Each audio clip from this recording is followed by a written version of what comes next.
Hi everyone, welcome back to Plum Mashable. So today's video is number 2 in our card making basic series. Today we're talking about our foundation, which is our cardstock. So let's go ahead and get to it. Alright, so like I spoke about in the last video, in the introduction, which if you haven't seen, I would highly recommend going back and checking that one out first. We spoke about the foundations of card making, and that when you're talking foundations, we really are talking about what it's built on, which is cardstock. There are so many hundreds of thousands of kinds of cardstock out there. What I'm going to show you today is not, you must have this. You can choose whatever you want to choose. These are just the ones that I have lent to, I've used, and I like. I'll give you a little bit of information about each of them. And then obviously you can make your own decisions based on your budget, based on what you like, etc, etc. So the first one that I'm going to say is this kind isn't a must-have, but this kind of cardstock is a must-have, is your plain white cardstock. Now, I'm in Australia, and Australians don't have readily accessible Nina Solar Whites. These are the things that I see the people in the States using all the time. I don't have access to it. This is the cardstock that I have found that I like. It's the Quill 200 GSM cardstock from Officeworks. Quill actually do some really good papers, and you'll see them pop up in a few other things along the way here. It is a A4 plain white cardstock. It's not fancy. However, it's great for a base. 200 GSM is just thick enough. It depends on what kind of card you're kind of putting on top of it. Like if you're putting a really heavy layered card, sometimes the 200 isn't quite enough, but most of the time I find it's fine for a card base. It's easy to fold, it's easy to score, it's easy to cut. It's easy cardstock. It's also easy to blend on. I've never had an issue with it not blending well on this cardstock. So that's what I make. 99.9% of my cards will have white cardstock in some way, shape or form, and that's the cardstock I use. It's the Quill 200 GSM. I will link down below, of course. It's also the cheapest. Of everything I'm showing you today, I'm pretty sure it's the cheapest. So then when we come into other kinds of cardstock, a question I get a lot is, do I use any other kind of white cardstock? No. I will find that white cardstock will come in a lot of packs. So this one's from Kmart. I tend not to use it. You can. And this is me. I don't like textured cardstock. I find that I don't get as nice results on it. I can't blend on it as nicely. I prefer smooth cardstock. However, most of the bits of cardstock that you will get is textured on one side and flat on the other. So I just always flip it over. This one here is it's Assorted cardstock. It is textured. It's from Kmart. There are lots and lots of different packs that you can get from Kmart, and I have found their cardstock to be really nice all the time. This is just their, I guess, plain coloured ones. They do have bright colours, and I do know they have metallics and stuff, which I did get that out. Where did my metallic stuff go? There it is. A lot of this metallic stuff from Kmart. I will come back to specialty cardstock in just a minute. Never had an issue with the Kmart ones. Use it all the time. If you're looking for a very good, it's a very good option. It's a budget option. It's not going to break the bank by any stretch. But it's not the fancy stuff. But it does work. And I don't see any point of freaking out about getting fancy cardstock if you don't have to. And the Kmart stuff, like I said, works fine. Alright, this is the branded stuff. This little pile here is my stuff from Hero Art. So I have been getting some of the Hero Arts, my monthly hero kits for a little while. And they often will include cardstock and paper and stuff. I actually haven't had the opportunity to use any of these. There is some plain white cardstock here, and to me, this is sort of what I'm comparing it to. Number one, these are all US sizes, which for me they work, but they don't work perfectly. So it's sort of just a little bit bigger. You can see I don't like that white. To me, that's white. That's just off-white. It's the differences in cardstock. It is stuff that I will use. I just haven't got round to it yet, but it's a good way to sort of stock up your cardstock collection, is if you do get some of these kits that do come out. A lot of them include some cardstock, and it gives you stuff that you can try that you might not normally buy. Like I would never, ever, ever buy yellow glitter cardstock, and now I have some. So it's good stuff to add to your pile. This stuff I'm actually afraid to use because I'm I'm worried about how much I will love it, and I'm worried therefore about how hard it will be to get again. I have used one piece. This is the Gina K Cardstock. I hear so many good things about Gina K Cardstock. And I will say from the one piece that I have used, because this did have 2 bits, it is lovely. It cuts beautifully. It tears beautifully. It folds beautifully. It's the same thing with the Hero Arts one. It is like US sized. It's not the worst thing in the world. It's just not going to fit a regular sized card for Australia. But I am scared to use this more because I'm scared I'll love it and have to keep buying it, and it's going to cost me a fortune to import. So, you know, things you have to keep in mind. I do love it though.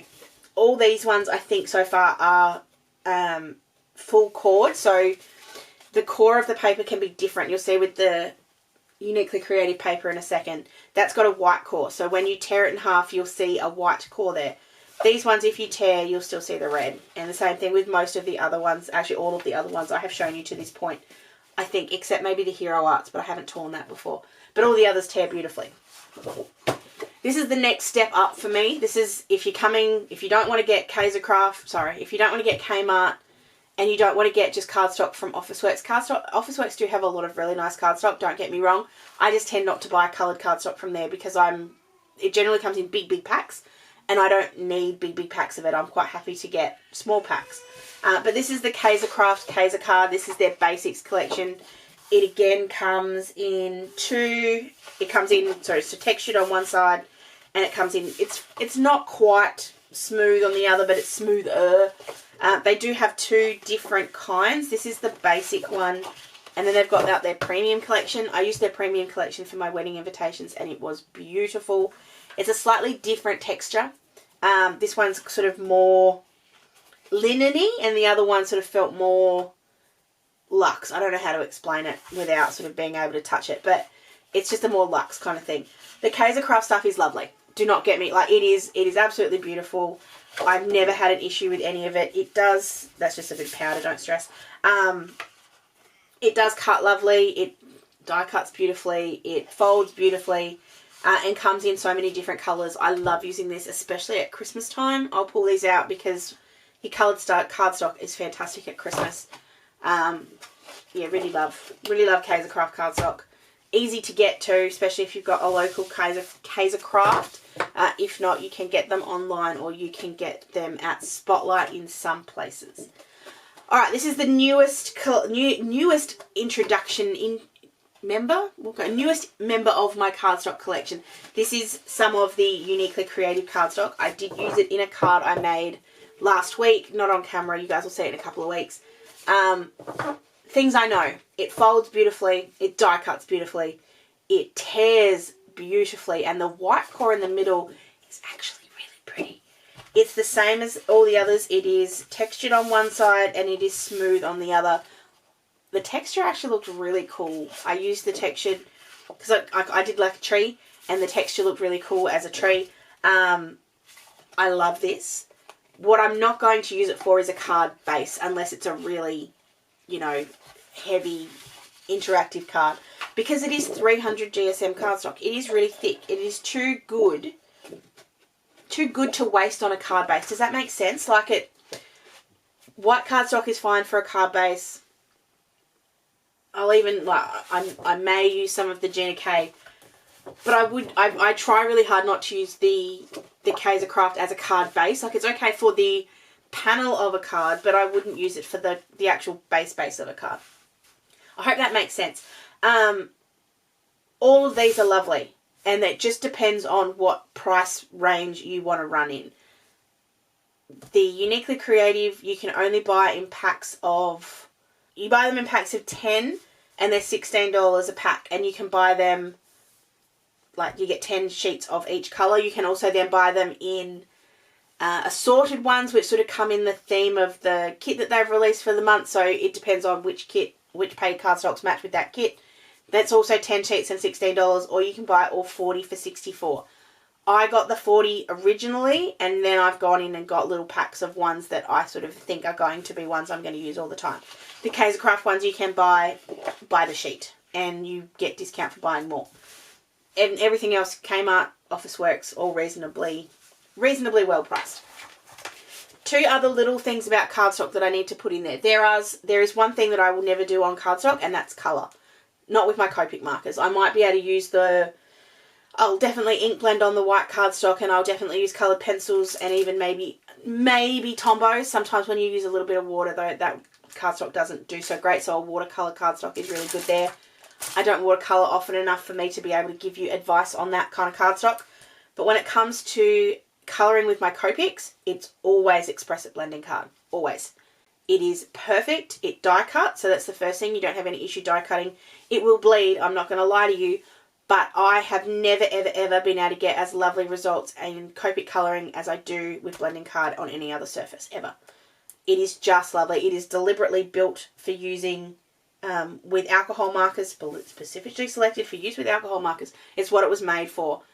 I'm sure there are other cardstocks that work. This is just what I go for. I can buy it at Officeworks, I can buy it at Spotlight, I can buy it from Dawn Lewis, I can buy it in A4, A5, A6, and I have different sizes for different things. So I have a couple of A4 sheets because I also like to print on it, because you can run it through the laser printer and then colour with Copics and it won't bleed. Just why I have A4, but I also have especially A6s, because most of the time I'm using with little images anyway, and A6s are so much easier to send through the die cut machine. So that's what I use to colour with 99.9% of the time, especially if I'm using, actually no, 100% of the time, if I'm using Copic markers. The other small cardstock thing that I'm going to just show is what I call specialty cardstock. So it's glitter cardstock, mirror cardstock, metallic cardstock. It's stuff that is nice to have. You don't need to have any of these, but it does give a nice little kind of fancy edge to some of your cards. And you can't get metallic shine from any other kind of colour. You have to get these kind of things. Most of these ones here are from Kmart. They're out at Christmas time. They do have a new assorted metallic collection that I'm getting my hands on. But there are also some from Casecraft in there. I do find that the Kaisercraft glitter cardstock is a little too grainy for me. I prefer the Kmart one. It's a lot softer. It doesn't feel quite as rough. It's got a nice smooth edge to it. Alright, the last thing I want to talk about when it comes to your foundation. So I'm still talking cardstock, but I'm talking a little differently, is paper. Now, paper is one of those things that you don't need it. I'm not going to sit here and tell you that you need to have a huge stash of coloured paper. However, if you are someone that likes to die cut, if you are someone who likes to add lots of layers to your card, I can tell you right now that if you add 3 layers of that uniquely creative cardstock together, you are going to end up with one heck of a thick card, because that's 900 GSM. It's huge. These are 120s, and they will add the colour to your cardstock without having, the colour to your card without having to add the bulk. So these ones here are from Quill. These are the Quill assorted coloured papers. I think I bought a huge pack of them like 5 years ago, and I've still got more of it than I care to. My drawer is a mess.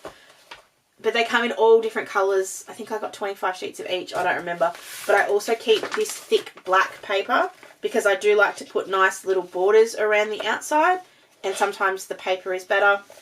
I also find the paper, especially black paper, is really good for sentiments because it is completely smooth. Whereas some of the black cardstock I use isn't completely smooth. It's textured on one side, which means it's not perfectly smooth on the other, and doesn't give me as nice a results when I'm heat embossing. But so the black paper is sometimes a good option, and it just saves some of that bulk. Alright, I hope I explained everything about cardstock, why I use certain cardstocks over others, why there are different kinds of cardstocks. This is very Aussie centric because for me this is what I can get my hands on.